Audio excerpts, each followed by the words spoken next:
Good afternoon, everyone. My name is Bronwyn Stevens-Harding, and welcome to Livestream number 11. It's just amazing to be in double digits for the live stream. Thank you to all of you wonderful people who have been here from the beginning. It's really lovely to see so many regulars, and I'm looking forward to everyone's comments and waves and highs on Facebook. I've got my phone just down over there so I can get a little bit of interaction, which I certainly crave as a performer. So we have an amazing show for you today. It's a double duet day. We're delighted to welcome two Rogue Opera artists in their premieres. So that's Beatrice Ackland and Deborah Holman. And we're also welcoming back two of our favourites, all favourites of course, Jack Holton and Sam Young. So Jack and Sam will be doing a duet. Deborah and I will be doing a duet. B will be giving us a piece of contemporary opera, and of course we have a wonderful new Secco 60 from Guy Murgatroyd, our music director, and he will of course be playing all the wonderful piano that you hear. So without further ado, I am going to hand over to Guy, and we're going to hear his Secco 60 number 5, which this week unpacks another opera terminology for you, our dear listeners. Over to Guy. Hello and welcome to Secco 60, where each week I look at a different aspect of operatic terminology in just 60 seconds. This week I'm looking at the term libretto. What is a libretto? It is the name for the words of an opera, the lyrics. More correctly, a libretto is a physical book of the words that constitute the opera. Where did the term come from? As ever in opera, libretto is an Italian word. It means little book and is a cutesy diminution of the word libro, or book. The earliest known librettos were printed in 20-centimetre tall books, which were then reduced to 14 centimetres when the first public opera houses opened in Venice in the 16th century. Hence the transition from calling it a libro to a libretto. Key features: a good libretto and a good story are essentially the same thing. However, a libretto must always meet the needs of music drama. This boils down to depicting human emotions in a dramatic context more concisely than may be found in other theatrical forms. This is because there needs to be room for all the musical elements as well as the drama to unfold jointly, not to mention the choreography as well. A basic list of libretto sources includes plays, novels, histories, biographies, fairy tales, plus many more. In today's live stream, the two Mozart numbers and the Rossini are taken from plays, while the Jonathan Dove is an original scenario written especially for the composition of the opera Flight. That's this week's Secco 60. See you next week. So thank you, Guy. It was another amazing Secco 60. I'm sure everyone is learning something every week. Guy is watching, so do ask him a question if there's anything you missed in that. We'll be announcing very soon some exciting new things from Rogue Opera, including a membership subscription.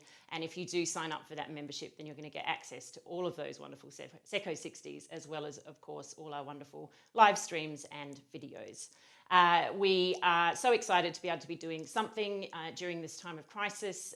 We've started to see other big companies like the Royal Opera House are doing their first live shows. Thanks for catching up, Royal Opera House. And, you know, it's really great that artists all around the world are finding new ways to reach you, the audience, online. So we will keep you updated of the things we have on offer. And in the meantime, we've been overwhelmed by the support for our COVID-19 Artist Fund. But if you can spare anything or share this live stream, then please do visit our website and read about the fund at rogueopera.co.uk/donate. And all that money goes directly to paying our artists to appear on this live stream, and of course our video projects that we will be announcing shortly. So we're going to start the music for today with a wonderful duet. I'm sure many people will recognise this either from having seen the opera. It's from a wonderful Mozart opera, Marriage of Figaro, or the other place you may have recognised, or you may recognise this tune from, is the movies. So one of the great things about opera is that so much of it is in our cultural consciousness. You know, even if you're not a regular opera fan or you're a new to opera person, you will absolutely recognise a lot of the wonderful top hits because they're just everywhere. They're used in movies, they're used in ads, they're used in TV shows, football matches, that kind of thing. So this one has been made famous partly by the movie Shawshank Redemption.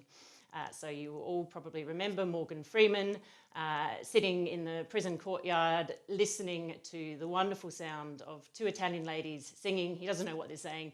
I'm going to tell you what they're saying. So at this point in the Marriage of Figaro, we meet the Countess and Susanna. It's towards the middle of the opera, end of the opera. And the premise of Marriage of Figaro is that the Count, who is married to the Countess, used to be her, very faithful lover. They started off in their marriage very, very well. Unfortunately, he has got a very wandering eye, and he really just behaves terribly. One of the things that he thinks is his right as the Count is that any of his servants underneath him, including Susanna, are fair game. So he has been pursuing Susanna for a long time. The Countess is very aware of this. She's very aware of all his other infidelities.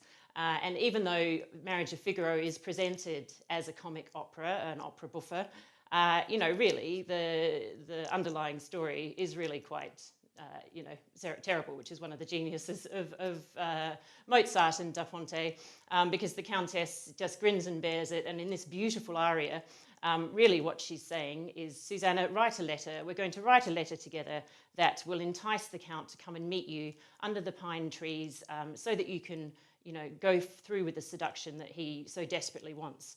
And as the Countess is writing this, of course, that's her husband betraying her once again. And as Susanna is writing the letter, she's faced with the fact that, because of this man who has power and status over her, he can get away with anything he wants. Sound familiar? Who says opera's not current? Anyway, I'm going to hand over to Deborah to introduce herself, and then we will sing together Solaria from The Marriage of Figaro.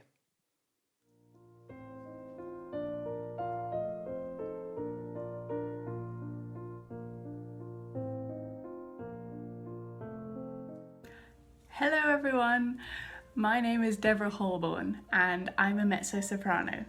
I started singing with Rogue Opera a couple of years ago when they needed a new Mercedes for their revival of Carmen, and I've done it a few times since then. It's a fabulous show which we were able to tour around, and it was a lot of fun. Right now, as a singer, I'm not doing a huge amount because of coronavirus, so it's been especially fun doing these recordings for Rogue Opera. Solaria and the Countess is not something that I would normally sing, so that's been really exciting that I've got to do something completely out of the box for me. I hope you're all staying healthy, and I really hope you enjoy Solaria.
Hi, James. Hi, Helen. Lovely to see Rosalie all the way from New Zealand. That's fantastic. Hi, Jevon. Hi, Emma. Lovely to see my Uncle Andy watching. So many people. I won't go through the whole list. That's really great to see you all here, and we're really happy that we are live on Facebook and also live on my website. It's happened finally. I'm really excited. So we're using a brand new platform. We've been constantly tweaking and improving the way that we present this live stream. One thing Robopera loves to do is innovate, and we're really determined to keep producing the best quality performance in whatever environment we're in, whether that's back in the real world, which we will be eventually, and certainly here online. And I wanted to say a special thank you to Graham Danby for introducing me to Scott Maxwell, who is a wonderful sound engineer, and he's spent some great Zoom meetings with me getting things even more tweaked. And the thing that I was trying to do on my own, not being a sound engineer, it's so wonderful to have some expert advice. So thank you very much, Graham and Scott. So I'm really excited to introduce next to you, premiering here on the Rogue Opera live stream, is wonderful soprano Beatrice Ackland. So Bea has been with us almost from the beginning. She sang in our production of Carmen. She played a double role, so we created a smaller version of Carmen, so it meant some of the singers had to double up, which she wouldn't normally do in a bigger production. So she'll tell you a little bit about that in her introduction. Bea is going to give us a wonderful aria from a contemporary opera by English composer, Jonathan Dove. This opera is based on a true story of an Iranian refugee who lived for many, many years, I think, in an airport and wrote about the experience of observing people. So the opera, Flight, is a wonderful, wonderful character study of all these, very larger-than-life figures that you can absolutely recognise, of people you might know or see every day. So I'm going to hand over to Bea to introduce herself and give you this wonderful controller's aria from the opera Flight.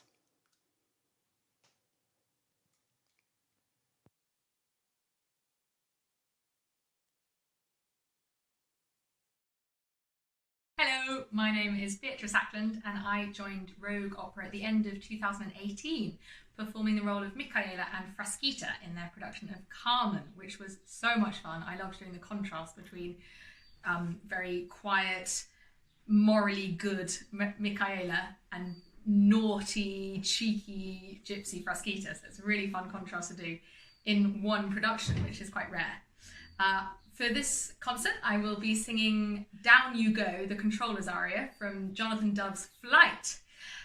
The controller, the air traffic controller, is looking down at everybody in the airport, and she hates them. And she's going to sing about it, except this one man who has been in the airport for 2 weeks already, and she finds this quite intriguing. I hope you enjoy.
look at me and adore. That's enough for me. Flight for Savannah, about to go.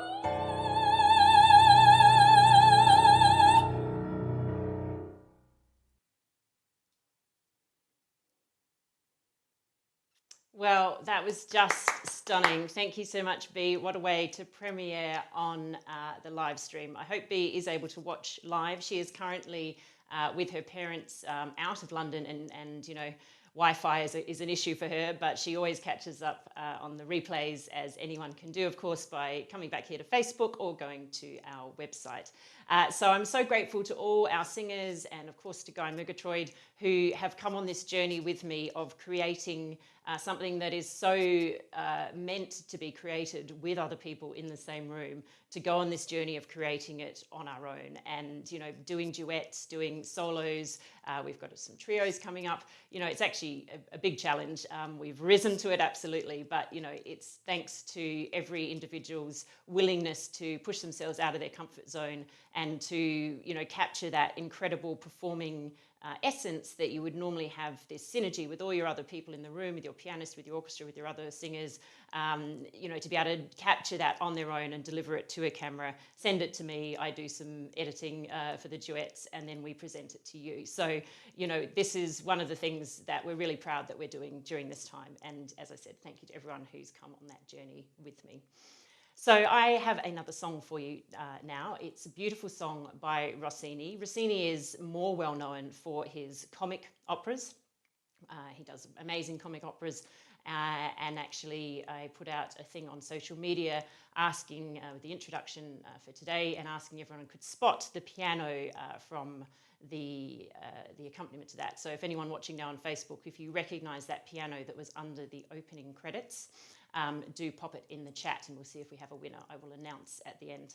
Anyway, Rossini, usually known for more comic operas, also wrote an opera based on the story of Otello. So it was actually based on a French reproduction of the Shakespeare play. They didn't know of the existence of the actual Shakespeare play, or didn't read it, that's for sure. And the two sort of tragic characters in Otello are Desdemona, who is secretly married to Otello, and in the end, Otello is driven jealous by rumours and misinformation. He thinks that Desdemona is unfaithful to him, and he allows that doubt and that jealousy to take hold, and, you know, it doesn't end well. So he does end up killing her. I'll spoil that for you because it's quite essential to the plot. So Desdemona is very aware of this. She knows that things have gone bad. She's afraid of her jealous husband, and so she sings this song, which is a folk song. And in the song, it speaks of another woman troubled by love, troubled by jealousy, troubled by violence, perhaps, in her relationship, called Isaura. And it's a lament, but it's set to such beautiful piano, which you'll hear from Guy Murgatroyd. And the story, as the story unfolds during the song about Isaura, the pain and the torment and the foreshadowing of death is really softened by such beautiful language. Isaura is sitting under a willow tree, and so her cries of grief and distress are taken by the willow tree and transformed into the wind rustling through the leaves, and then her cries are taken away by the murmuring brook. And the shade of the willow tree provides comfort and also eventually a shade for her final resting place. So as Desdemona sings this beautiful lament, you know, at first she's comforted, she then becomes more distressed by thinking of her own situation, and then eventually at the end comes to a kind of calmer acceptance of her fate, and is comforted strangely by the final description in the song, is that Isaura's now heartbroken and repentant lover is crying tears over her grave. So with beautiful piano by Guy Murgatroyd, I will give you the Willow Song from Otello by Rossini.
Calmo ciel nel sole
Willow's Willow song with me. The last time I actually sang that in public was for my grandfather's funeral in Australia. So it's a very emotional song for me. I hope you enjoyed its beauty as much as I do. So we're coming to the end of our program. We're going to finish on an uplifting note from a wonderful duet from Mozart's Don Giovanni. And I'm delighted that we have both Sam Young and Jack Holton, who were in the productions that we did in the real world, although actually not ever in the same production. So the first time that they've worked together in this role, which relies so much on the camaraderie between Don Giovanni and his assistant Leporello, has been remotely by camera. So thank you so much, Jack and Sam, for bringing such amazing passion and performance to this video performance. So Don Giovanni, for those of you who perhaps are not familiar with the story, is a bit of a Lothario. He's a player. He goes around, tries to sleep with anything that walks. And in our version that we did, premiering in 2019, we updated it from its traditional 18th century setting, where Don Giovanni is a nobleman, to be set in Milan Fashion Week. And we gave Don Giovanni his status and power as the head of his own fashion brand, Don G. And Leporello, his sidekick, is sort of the junior tailor who, you know, really has all the skill and designs, doesn't have the charisma. So he really wants to be Don Giovanni. He is kind of dragged along into all of Don Giovanni's schemes, but definitely in our version, it was not very reluctantly. By the time we get to this duet, things have gone quite badly for Don Giovanni.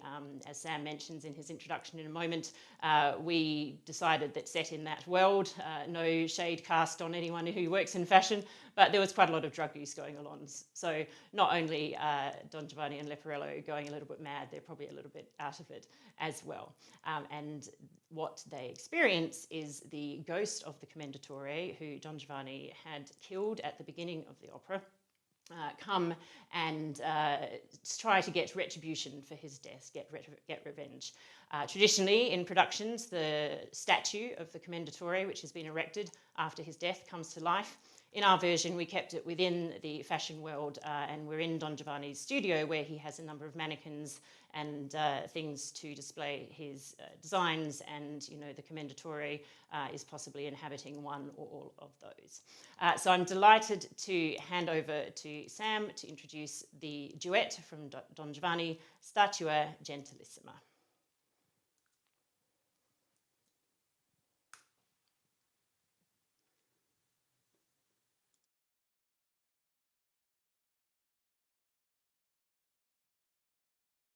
Hi, Sam Young here. It's a pleasure to be back for another live stream with Rogue Opera. Today, I will be performing as part of the duet La Statua Gentilissima from Don Giovanni, where I will be playing Leporello. At this point in the opera, Leporello and Don Giovanni have come across the statue of the recently deceased Commendatore, who we meet very briefly at the beginning of the opera. And Leporello has discovered that the statue might be talking.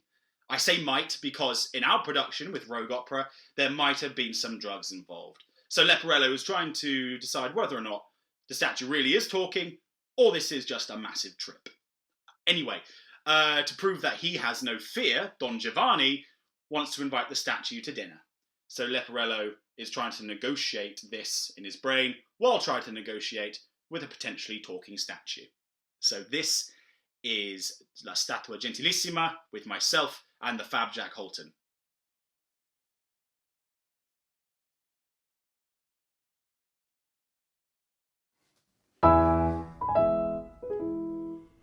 O statua gentilissima del gran commendatore, padron, il trema il core, non posso terminar. Finiscila, o nel petto ti metto questo acciar, che capriccio, che gusto, che spasetto, io sento mi gelar, lo voglio far tremar, o statua gentilissima, dengue di marmo siate, a padron mio, mirate, che seguita a guardar, Mori, buongiorno, attendete, attendete. Signor, il padron mio. Badate ben, non io. Vorrei con voi cenar. Che scena questa? Che scena questa? Oh ciel, chi vola questa? Voilà che sei un buffone, voilà che sei un buffone, un buffone, un buffone. Guardate, guardate, guardate ancora padrone. E che c'ho guardare, c'ho guardare, c'ho guardare. Con la memoria testa e fa così, così. Con la memoria testa e fa così, così.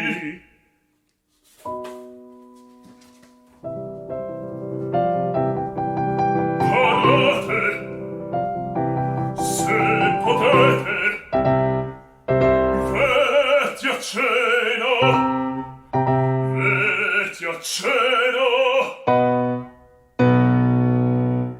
Sì, muovermi posso almeno per la scena. Buon bec, buon bec, a cena. Per carità, partiamo, per carità, partiamo. Andiamo, andiamo, vieni qua. Per carità, andiamo, a scena. Per carità, andiamo, a scena. Andiamo,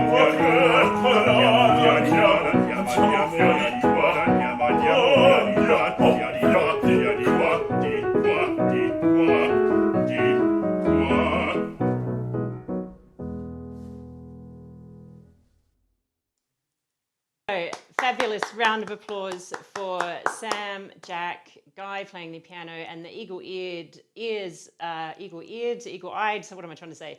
Those of you with good ears would have heard the wonderful David Woloshko as the Commendatore with his resonating C, that yes, he does want to come to dinner with Don Giovanni.